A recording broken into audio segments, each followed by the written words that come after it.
This is ABC15 Mornings. Well, it's 6 o'clock on a Saturday morning. I imagine it's probably your alarm. Woo, waking you up bright and early, but that's okay. We're going to get you started with the weekend, get you off right. I'm Nohelani Graff. And I'm Justin Pizzera. We have a lot to get to this morning. We're going to be talking about the coronavirus new developments and that. We've got folks on a cruise ship from Arizona this morning.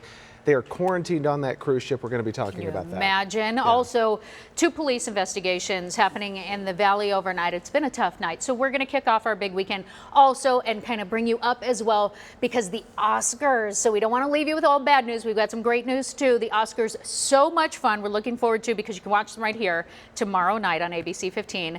But first, we know all eyes are on the skies. And it's going to be a gorgeous weekend as well. Definitely. You want to try and spend some time outside today, whether that is running, hiking, biking.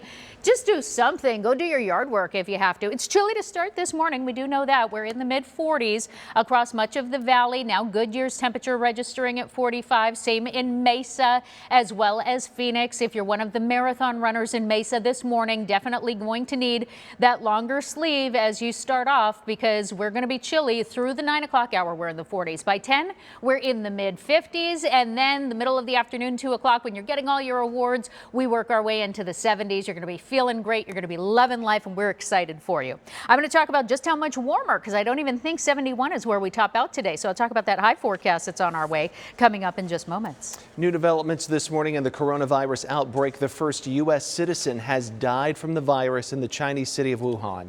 The U.S. Embassy in Beijing says the patient was 60 years old. Since breaking out in Wuhan in December, the coronavirus has killed more than 700 people worldwide, mostly in China.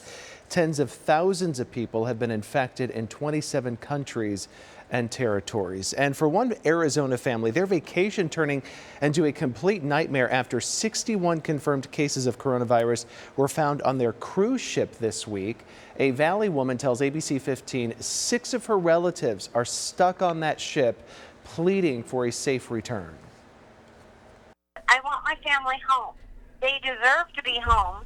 And if Trump has the wherewithal to bring Wuhan people home and not our Americans that are still helping on the ship home, I don't understand it. Her family members, thankfully, they do not have the virus. They were supposed to be home Tuesday from a 2-week cruise, but they are stuck until everyone is given the all clear on that ship. Now, scientists at TGen and Flagstaff, they're on the front lines of this global health emergency. They're working to develop a test for the coronavirus. Right now, they are mapping out the DNA blueprint. And once they crack that code, they're going to be able to develop a test that hospitals and doctors can use. Now we want to get to that breaking news from overnight. 2 stories that we're still working to learn more about. First, there was a shooting near Cave Creek Road and Greenway. Phoenix police telling our photojournalist who was on scene that there was in fact a shooting, but so far there's no word on the victim's condition.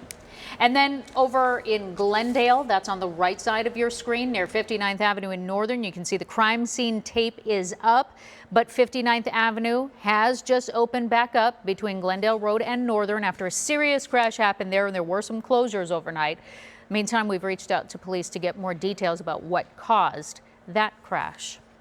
5 people, including a DPS trooper, are recovering this morning after another serious crash. Our Cliff Castle chopper flying over that scene yesterday at the intersection of Grand Avenue and R.H. Johnson in Surprise. You can see it was a violent wreck that left a lot of scattered debris. Officials say that a van hit the trooper's car and 2 others. The cause of the crash, though, is still being investigated. Glad they're recovering after that because it sure looks bad. February, of course, is Black History Month, and at the Mesa Historical Museum, they are celebrating with an exhibit that is called Hallelujah Hats. Bruce Nelson grew up in Mesa during the time when it was still a segregated city. So he put on a display of all the hats and the clothing items his mom used to wear to church from the 1950s to the 1970s. Nelson says it's a way to celebrate the churches and what's now known as the Washington Escobedo neighborhood. It's also a way to celebrate fashion. Sunday, Saturday, they would dress up, they would share, they would, come together and,